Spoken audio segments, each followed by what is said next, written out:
Good afternoon, everyone. Thank you for joining us today. On behalf of Kewaskum Remembers 9/11 Inc., which is the nonprofit that is responsible for operating the Wisconsin 9/11 Memorial and Education Center, and also on the behalf of the Village of Kewaskum, I want to thank you all for joining us today at the Wisconsin 9/11 Memorial. Each year on this day, we gather here to remember the 2,977 innocent people killed on September 11th, 2001, including the many with ties to Wisconsin. Among them was Andrea Haberman, 25-year-old Kewaskum High School graduate whose life was tragically cut short in the North Tower of the World Trade Center. Our memorial stands here as a place of remembrance, but also as a place of education. It is our responsibility to ensure that future generations, students, and even adults who were not yet born on that day understand both the magnitude and the loss and the unity and resilience and courage that followed the events of that day. Today's program reflects that mission. We'll hear stories from those personally impacted. We'll honor the service of our first responders and military members, and we will pay tribute through music and ceremony. I want to thank our volunteers, our partners, and all of you here today for helping us keep our promise and fulfilling our mission. Good afternoon.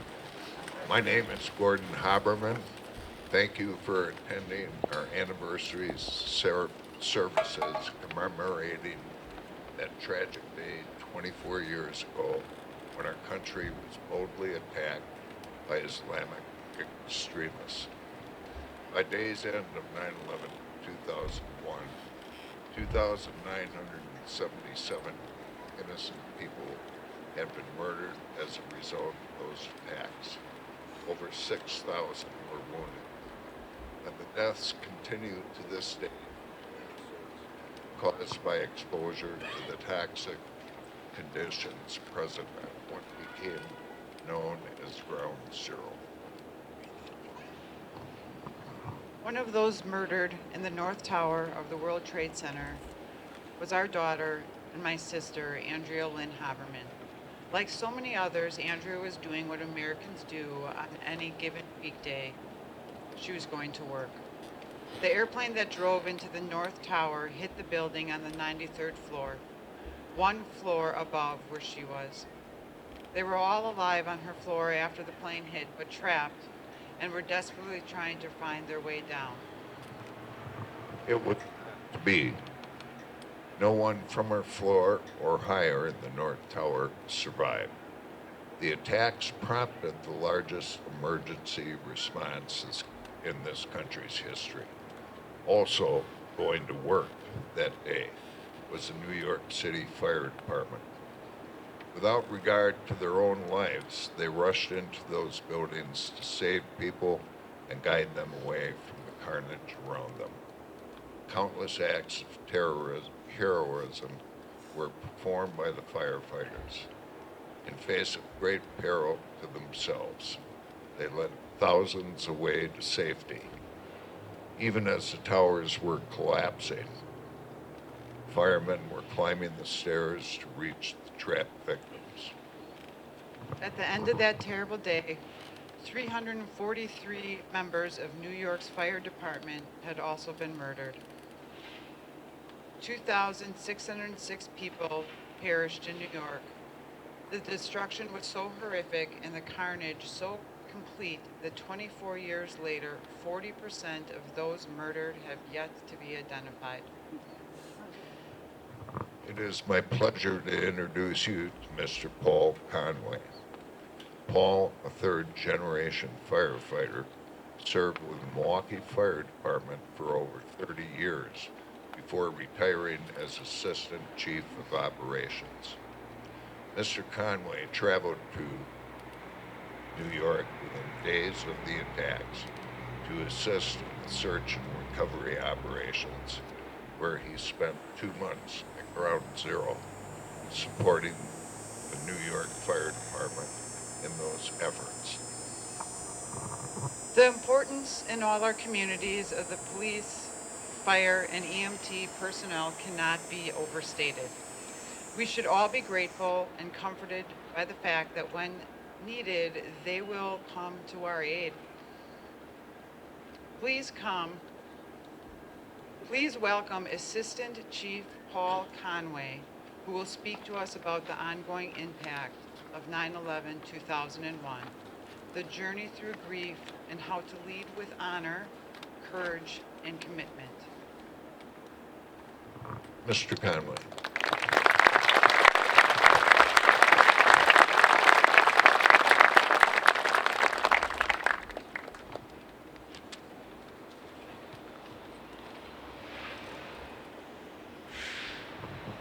So I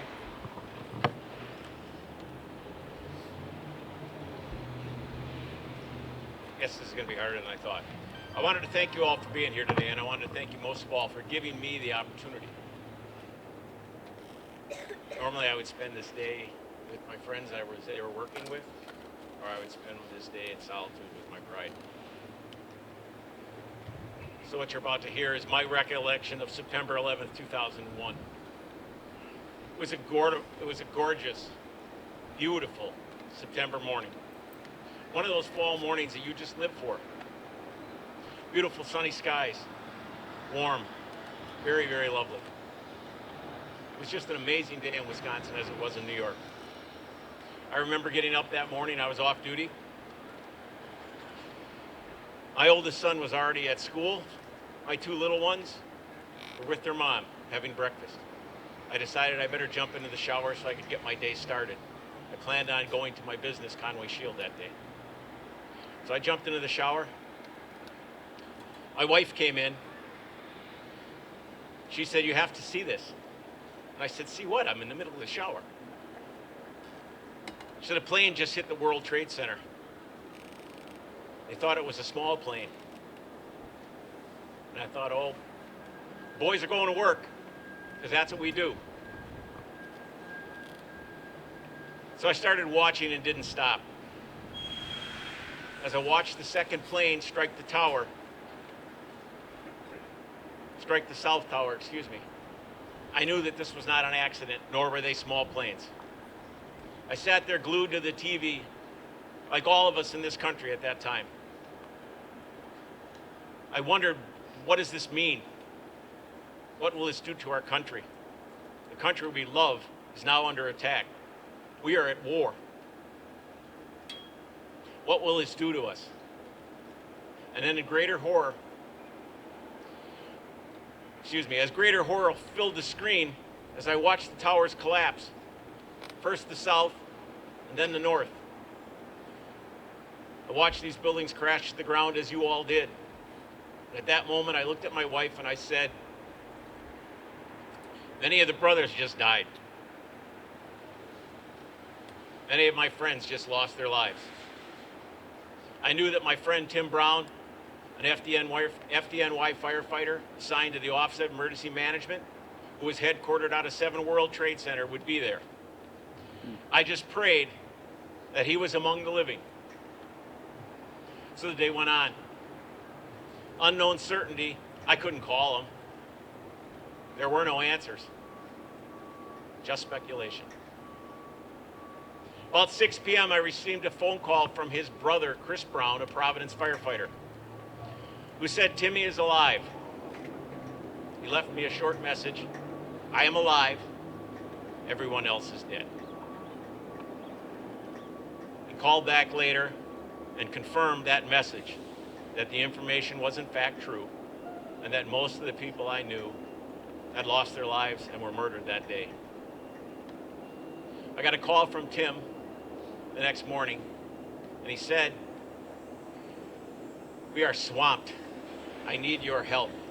We are just ridiculously swamped." 7 World Trade Center was gone. Their offices were gone. Their equipment was gone. I said, "I'll be out there on the next plane."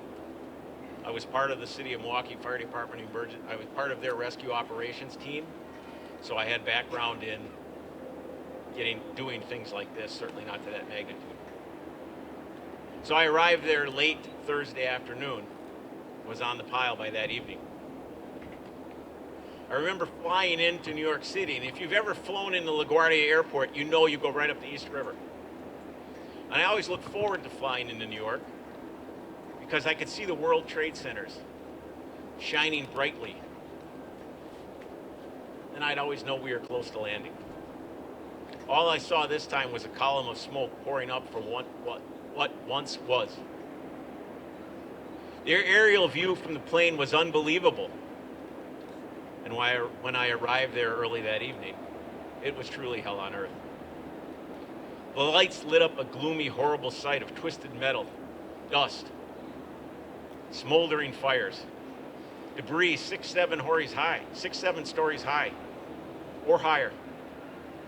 Truly a horrible sight. I looked up at the other buildings surrounding the World Trade Center complex, 50 and 60-story buildings that had truly looked as if Satan himself ran his hand down the side of those buildings and tore them apart. It truly was, for me, hell on earth. I want to make it perfectly clear. I didn't dig on that pile. I was assigned to the Office of Emergency Management as a logistics officer. My job was to find them the tools they needed so they could do their job. To give you an idea of our day, our first briefing was at 0500 in the morning, so 5 o'clock in the morning. And we'd work all day through 9 or 10 o'clock at night. We'd retreat to this huge hotel room at the Hotel Del Monaco on 59th and Park Avenue, where, quite frankly, we would drink, catch some shut-eye, and get up and repeat the next day. One of the men I worked with, Chris Brown from Providence, who was also detailed there, posted a note on the door. I have seen the face of war, and I am a changed man. For me personally, those words could not be more accurate. The amount of sadness, rage, and anger tore at my soul. Some of it I still battle in existence today. But I don't want to talk to you about what I did there. I want to speak to you about the heroes that day. I want to talk to you about the firefighters and police officers who swore an oath to protect the lives at the cost of their own. I want to speak to you about men like Terry Hatton, the captain of Rescue Company 1, a friend of mine who saw Tim Brown in the lobby, gave him a hug, and told him he'd never see him again. Radio traffic confirms that Terry and his crew made it to the 80th floor before they became trapped. There's also a transmission from Captain Patrick Brown of Truck 3, answering him, telling them he was on his way. He will come and get them. There were so many heroes that day working at the fire department, police department, Port Authority Police, or my friend, Chris Blackwell, whom I had the opportunity to teach across the country with. Again, saw Tim Brown, kissed him on the lips, as they had done at many working fires before, and said, "Brother, I love you. I will never see you again." Or Julie's father, Peter Freund of Engine 55, loving father of Julie. There were so many who overcame their fear with love. They had a passion for those they worked with. They were not going to run away. They loved the community they served, and they loved humanity. They knew what was going to happen. They knew their chances weren't good, and yet they went. Because love is light, and light will always overcome the darkness. Love overcomes fear, and on that day, they lived John 15:13, that there's no greater love than to lay down your life for a friend. But like I said at the beginning of this, they took an oath. That was their job. At the Battle of Thermopylae in 480 BC, 3,000 Spartans stood in a gap to defend their homeland against 300,000. On September 11th, first responders did the same. But the fact is, they're not the only ones. There were many unsung heroes, such as Betty Ann Ung, a flight attendant on the first hijacked plane, who amidst the chaos and the terror, was able to hide and make a phone call providing critical information so that the airspace would be closed. There was Rick Riscorla, head of corporate security at Morgan Stanley, who gave his life escorting more than 2,700 of the people he was responsible for to safety, all while singing with them to keep them calm. Wells Crowther, a 24-year-old equities trader who was the man in the red bandana, who rescued more than a dozen people, carrying one of them from the 78th floor of the South Tower on his back to safety, and then returning to save more people. Both Wells and Rick sacrificed their lives for others. But let us not also forget the first responders at the Pentagon, who had their own tragedies to deal with that day. And remember again, those unsung heroes, including Pentagon guide Bo Dobrinsky, who spent hours going back and forth between treating injured people and rescuing more victims from the Pentagon by returning over and over again into the flaming building to save survivors. Let us also remember the brave group of people in Flight 93. Passengers Todd Beamer, Mark Bingham, Todd Burnett, Jeremy Glick, or Jason Dahl. The pilot Leroy Homer, the first officer who tried to fight off the attackers against these terrorist hijackers, preventing the plane from reaching its target, the Capitol building. The plane instead crashed into an empty field in Pennsylvania, killing all 44 on board. Let's also not forget the flight attendants. Sandra Bradshaw and C.C. Lyles, who also played a role in the revolt. Let us also remember those of us all over the country who felt compelled to take action, to give blood, to volunteer at a charity or a hospital. For it was not just New York City's tragedy, it was this country's tragedy. Every American felt that loss that day, the pain, the sorrow. We all lived in horror with what we saw.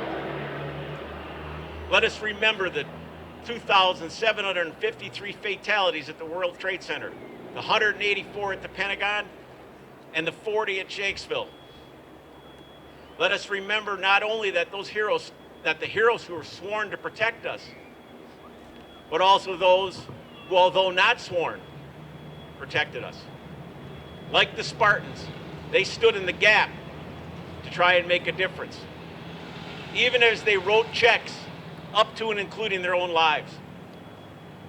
Let us remember the 2,977 souls that were murdered that day. Let us also remember the nearly 3,000 who have passed away from 9/11 illnesses since then. I would be remiss if I did not mention an entire generation of heroes who answered the call, who took the fight to those who murdered innocent Americans.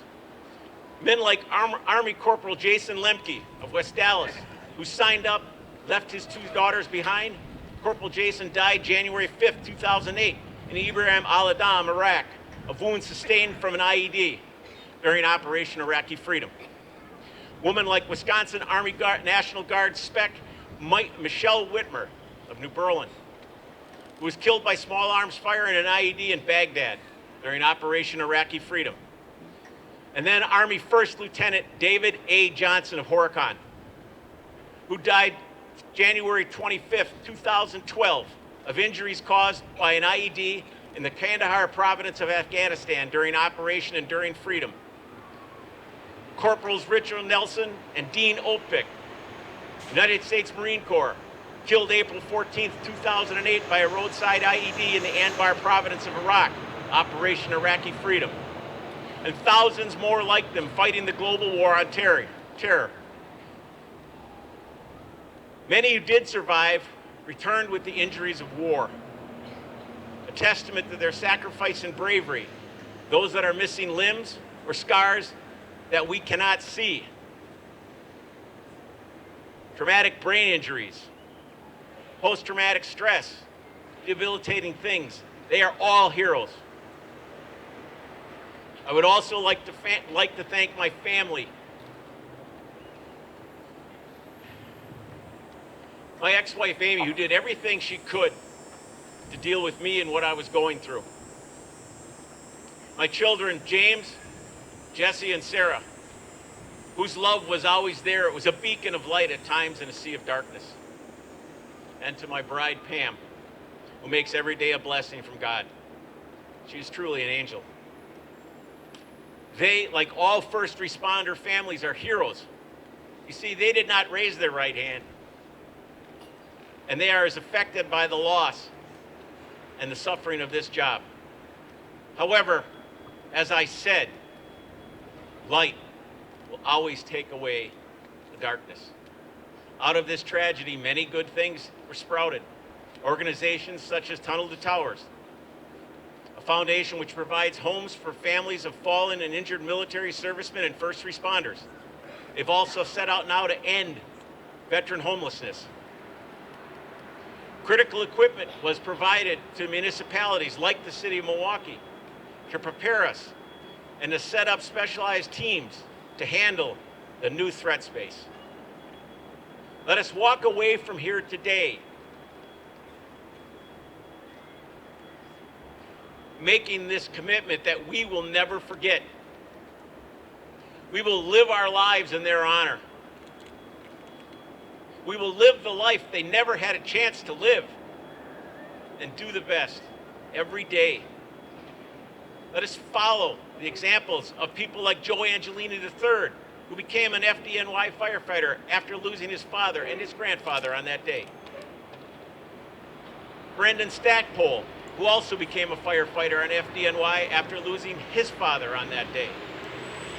Let us live a life of service, as John Bigiano Sr. did, a storied captain with the FDNY, who lost both his sons on that day.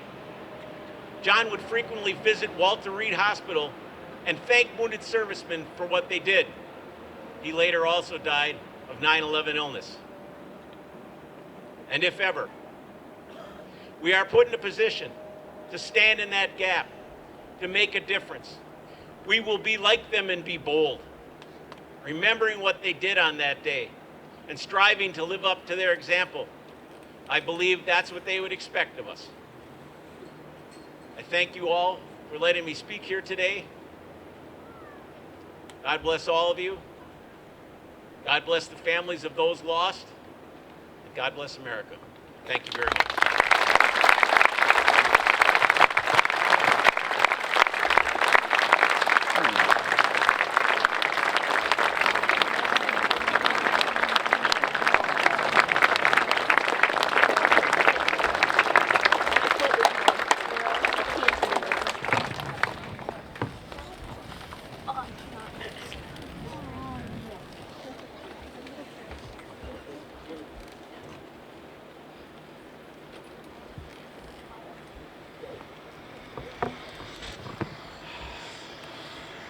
It is my great honor. Well, first off, thank you. Thank you very much, Paul. But it is my great honor that I get to introduce to you our second speaker, my very dear friend, Julie Henenberry. Julie is the daughter of fallen New York City firefighter Lieutenant Peter Louis Freud, who was murdered in the line of duty September 11th, 2001, when he rushed into the North Tower. Freund was a 22-year veteran of the FDNY and worked out of Engine Company 55 on that day, on the day of the attacks. Born and raised in Westtown, Julie grew up about 90 minutes northwest of the city, and she was just 10 years old when her father was killed in the collapse of the North Tower of the World Trade Center. Julie attended college in Savannah, Georgia, graduating with a bachelor's in fine arts. Julie moved to Milwaukee, Wisconsin on September 12, 2013. where she currently resides with her husband and their young son. In 2024, Julie was added as a board member to the Wisconsin 9/11 Memorial. To honor her father, Julie recently ran the 2024 New York City Marathon for the Tunnel of Towers Foundation. In October of this year, she'll be running the Chicago Marathon for Ignite the Spirit Fund. Today, this will be Julie's first time publicly sharing her experience as a child whose parent was killed in the attacks of September 11th, 2001. We are lucky to have this chance to hear her speak about what her journey was these last 24 years, what her journey has been like these last 24 years, and how the ripple effect of 9/11 continues. It is my great honor that I introduce Julie to all of you. And on a more personal note, Julie, you are more courageous and braver than you give yourself credit for. I am so sorry that you have had to endure this unfathomable atrocity.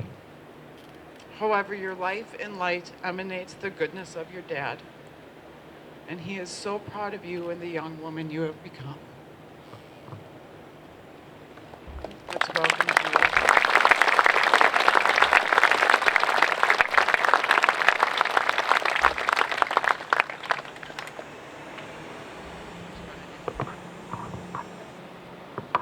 Good morning, or good afternoon. Thank you. My name is Julie Henneberry, and I'm here to tell you about my personal experience and the ripple effects that September 11th, 2001 have had on my life. These events of September 11th may have happened to our country and changed the world, but I have to live with the aftermath personally every single day. I'm here today to share my dad's story, which also affects my own. I'm here today because as these events become more distant, more stuff of history books, and close to the heart memories, I'm afraid that's when we as a collective society start to ignore the lessons we learned from these events, like what happened on that clear sky Tuesday morning 24 years ago. And those events start to seem less real, less impactful to our world today. We cannot let these stories recede into irrelevance. I am the daughter of Lieutenant Peter Louis Freund. My father was murdered on Tuesday, September 11th, 2001. He was 45 years old. His time of death was approximately 10:28 a.m. when the North Tower of the World Trade Center collapsed. I had my father for almost 11 years of my life. I've lived more life without him than I did with him, yet he continues to influence me every single day. I didn't get to know my dad as an adult, but I'm lucky that he kept journals. I'm even luckier that I took those journals with me when I officially left New York for Wisconsin on September 12th, 2013. Through his journals, I've learned about him, who he was, his opinions, his likes and dislikes, straight from him, even though he's been gone for 24 years. Through these journals, family members, and his friends, I am piecing together the person I call Dad, not just as the firefighter he died as, but also the person that he was. My dad was born in Norfolk, Virginia on December 19th, 1955. He was raised on Staten Island with his 3 siblings. He was the oldest. In college, he drove cross country with his buddies. He joined the FDNY in 1979. In his early 30s, he backpacked through Europe. Eventually, he settled down in 1987 and moved with my mother to upstate New York. My siblings and I were raised in Westtown, New York, which was as far from the city the FDNY would allow its members to live at the time. My dad loved astronomy. On our dead-end street, he painted a measured representation of the solar system. Every morning, for the school bus, we waited at the sun he had painted. Way at the other end of the cul-de-sac was the tiny planet Pluto. Sometimes I wonder if those planets are still there. He taught me the constellations. Still, to this day, I can find the Big and Little Dipper because of him. He rooted for the Yankees and Giants. He loved the Grateful Dead. He donated blood every chance he could, and he exercised vigorously. Growing up, we had a small black and white Jack Russell named Phoebe. Phoebe would get loose sometimes and dart around the street. And when Phoebe would get loose, there was my dad right behind her, sprinting barefoot to try to catch that little dog. He loved to kick back and have a beer. I have a memory of being 5 or 6 years old and figuring out how to work a pop top on a can and opening like 6 beers at once, and my dad going, "Well, now I have to drink them all." I remember being 3 years old and my dad picking me and my sister up from preschool, and I had a bathroom accident in the parking lot and bawling my eyes out, and my dad going, "I don't know what to do." I laugh now as a parent myself. Here's this man, 6'2", can tackle a fire, getting frazzled because he can't figure out what to do when a toddler has an accident. My father was a member of the fire department of New York City. He worked at an engine company 55 located in Little Italy on the island of Manhattan. On the evening of September 10, 2001, my family last spoke to my dad on the phone. It was on one of those spiral corded phones that was attached to the wall. I remember the last conversation I had with my dad. I was telling him my supply list for the new school year. The last thing I told him was that I needed a dictionary. His reply was, yeah, we'll get you a dictionary. I can still hear the rolling of his eyes, like what does a 6th grader need a dictionary for? My mom's last words to my dad were, "I'll see ya when I look at ya." On the morning of Tuesday, September 11th, Engine Company 55 was responding to a call of a gas leak near the World Trade Center. At approximately 8:46 a.m., those members of Engine Company 55 heard a low-flying plane and looked up. My dad and his company watched as American Airline Flight 11 was purposely flown into the North Tower of the World Trade Center. Engine Company 55 was the 4th company to officially report to be heading to the World Trade Center, only moments after the first plane's impact. I have learned from firsthand accounts and video evidence of my father's last hours on this earth before being crushed to death by the collapse of the North Tower, the same tower he watched a passenger airliner slam into. Engine Company 55 arrived outside the North Tower and walked into the lobby, which was now a command post. Windows were blown out and bodies were falling. It is estimated that about 200 people jumped from above the impact zones because there was no way to get out and smoke was filling the floors, making it impossible to breathe. My dad, along with firefighter Stephen Russell, firefighter Chris Mazzullo, and firefighter Robert Lane, were told to start climbing immediately after entering the lobby of the North Tower. With full gear and carrying hoses, they began climbing the North Tower. They climbed with every intention of reaching the fire above the 81st floor. They climbed up when everyone else was climbing down. A fireman in full gear and hoses can take about a minute to climb a single story, and these men were anticipating climbing over 80 stories just to get there. It was while they were climbing that approximately 9:03 a.m. United Airline Flight 175 was purposely flown into the South Tower of the World Trade Center. My dad would have never seen the second plane, but he would have felt it. I have been told that it felt like an earthquake inside the North Tower. According to firefighters who survived the collapse, my dad climbed as high as the 26th floor. He was last seen by a surviving member of the FDNY working on a civilian.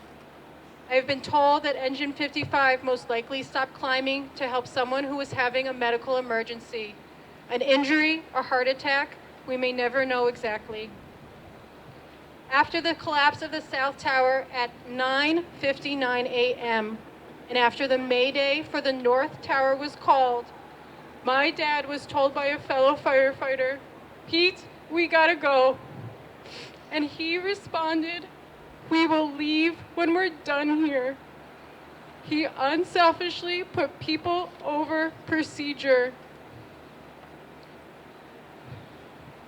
The North Tower of the World Trade Center collapsed at 10:28 a.m. From where his body was found, we can determine my dad was descending the North Tower. He made it down to somewhere in the teens. I've asked countless times, both to myself and out loud, why did he not leave? Why did he not leave at the very least when the Mayday was made? When I ask other firefighters this question, I always get the same answer. You can't just abandon people.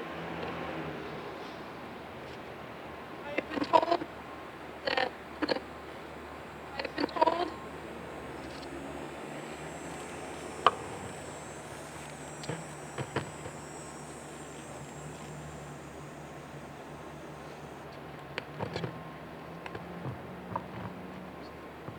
Oh, do you want, is it working? Okay.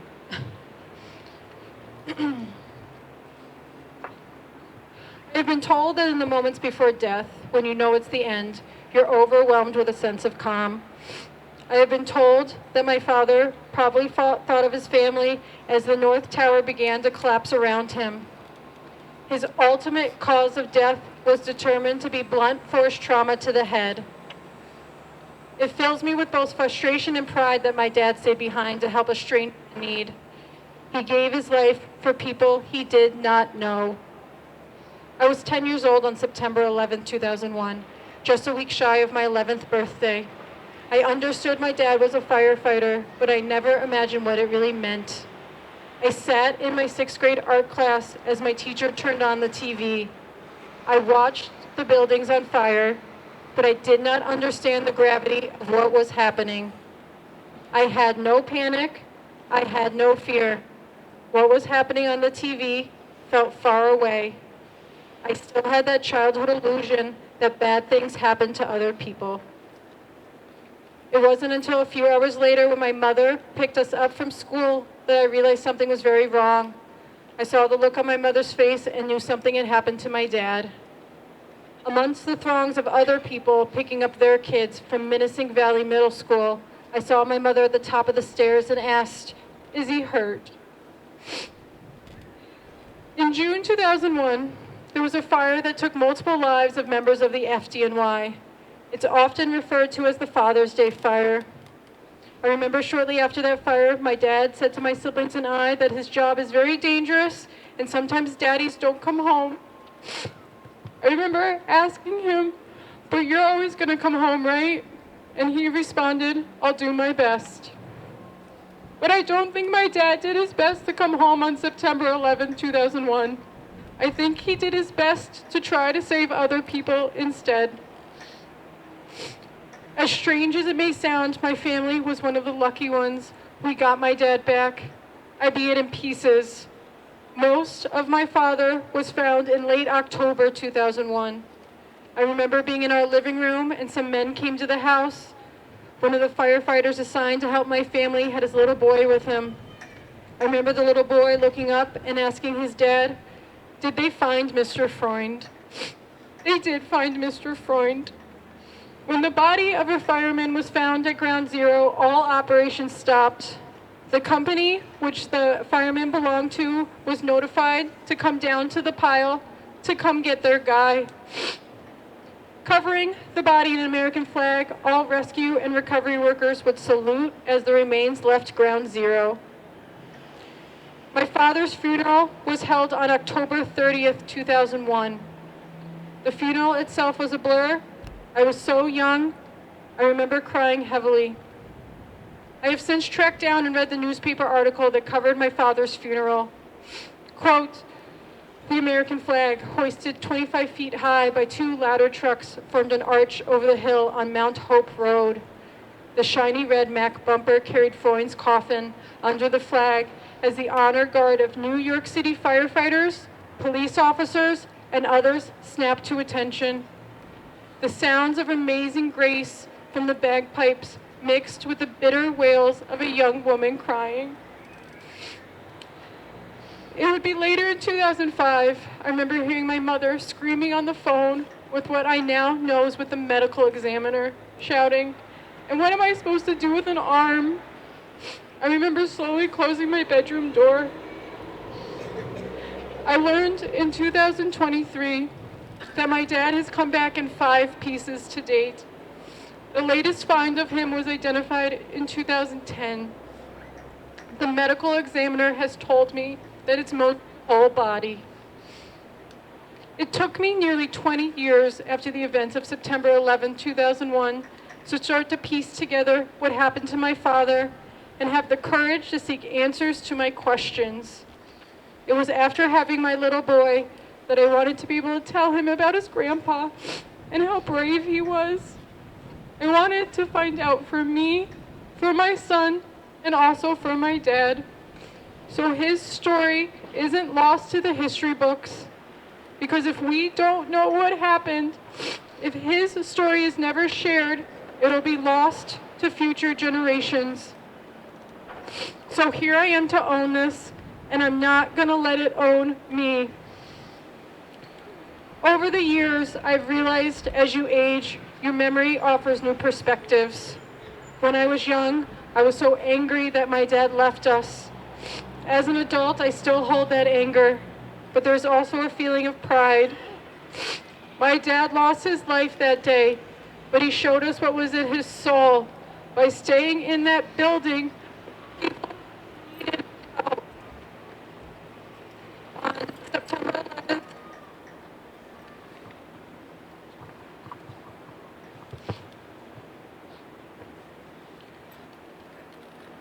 On September 11, 2001, my dad showed the ultimate act of selflessness and concern for the well-being of others. He acted with love for his fellow human being, for someone he didn't know, and he knew he could not abandon them. Our lives are all about the choices you make. My father chose to go into that burning building a plane flew into. He chose to go up those stairs, and he chose to stay. He stayed to help people in need. That choice also meant leaving his family behind. I'm sure he did not imagine what his absence would do to us, both as a family unit and to us individually. My dad gave his life trying to save strangers. It wasn't the concern of race, gender, or religion. He saw a person in need and didn't leave them.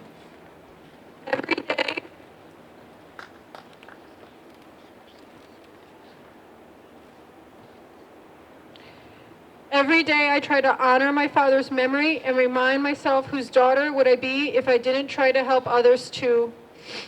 We all will experience loss and hurt in our lives. That is human nature, and it is unavoidable.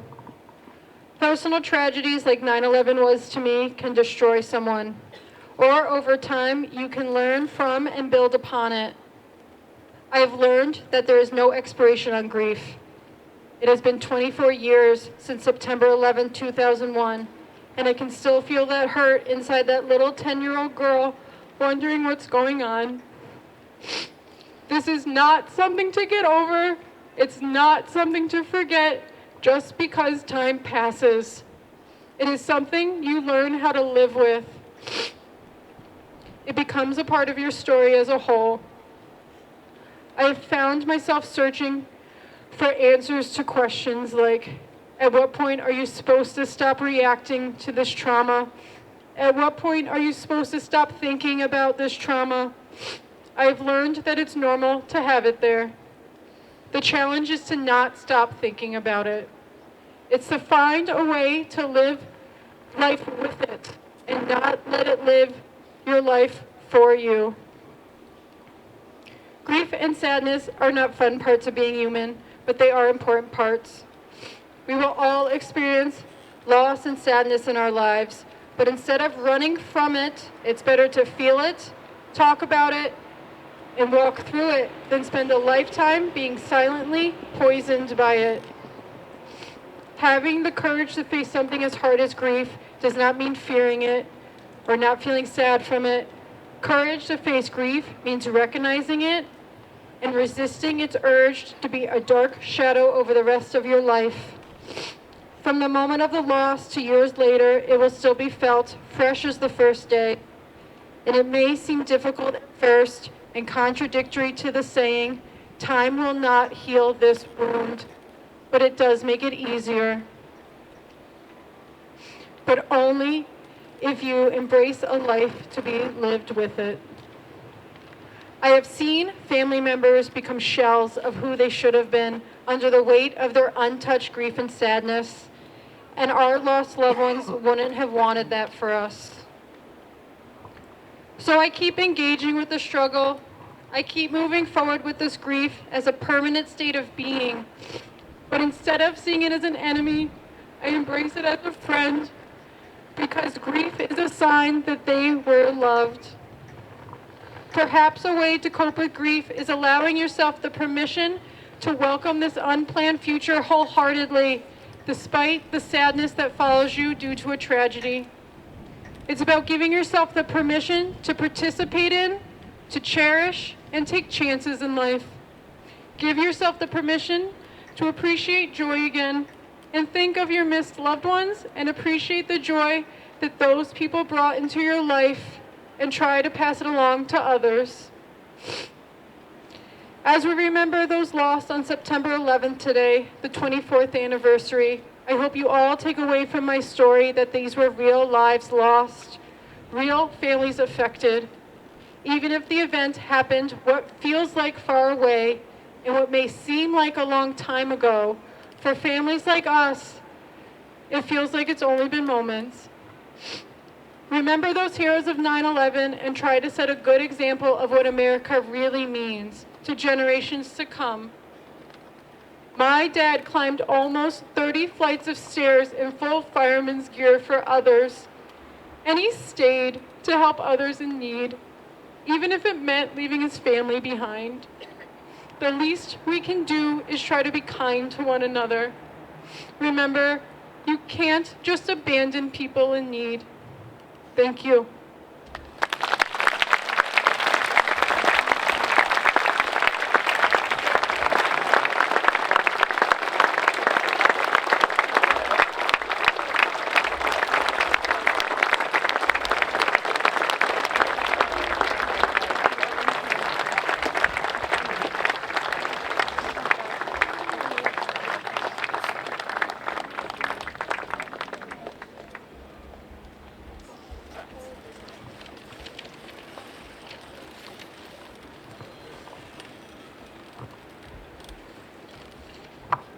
Well, on behalf of all of us, we would like to thank Julie.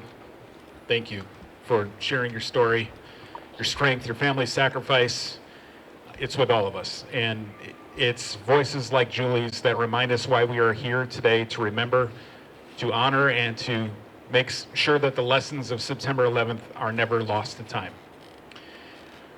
When this memorial was first dedicated, it was with the understanding that it would not just be a place of remembrance, but also a place of education.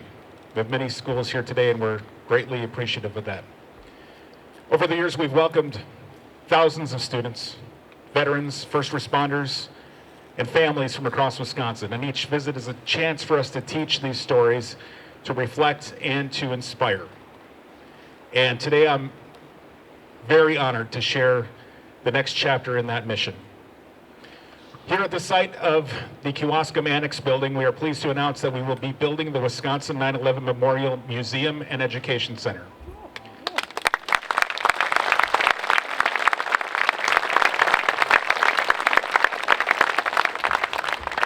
This new space will allow us to bring history to life for future generations.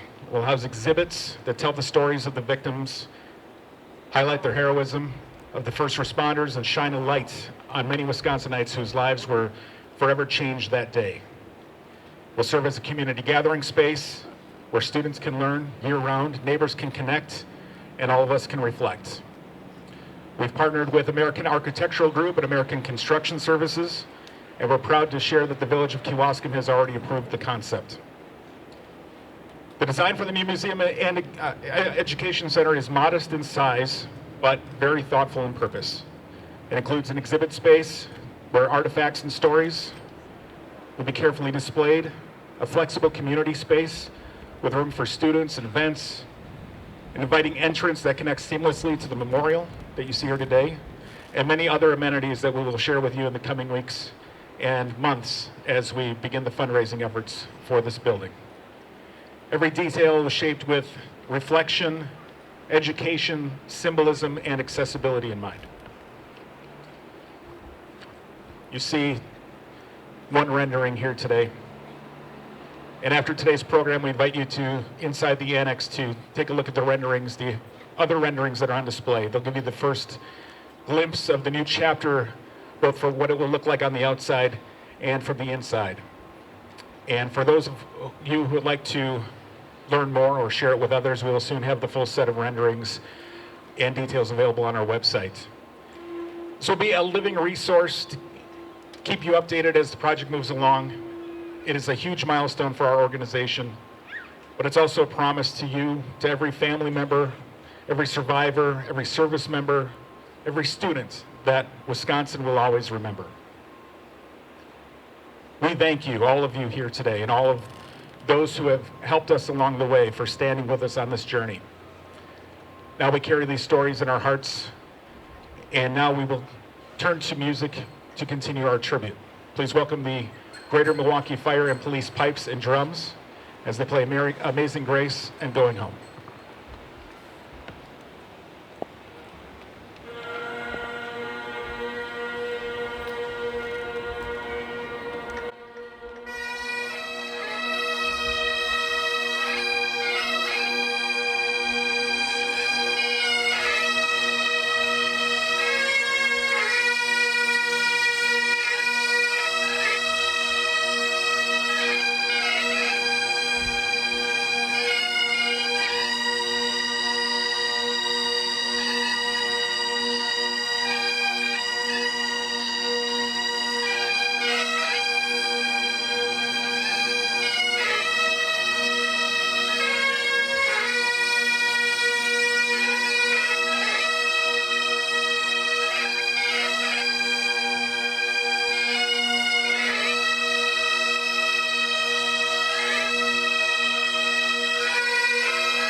On behalf of Kewaskum Remembers 9/11 Inc., I want to thank each and every one of you for being here today.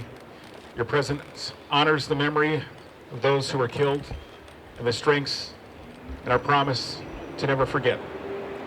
We're grateful to our speakers here today, the musicians, our volunteers, and our community partners who made today's ceremony possible. And we thank all of you for continuing the support of the Wisconsin 9/11 Memorial and Education Center.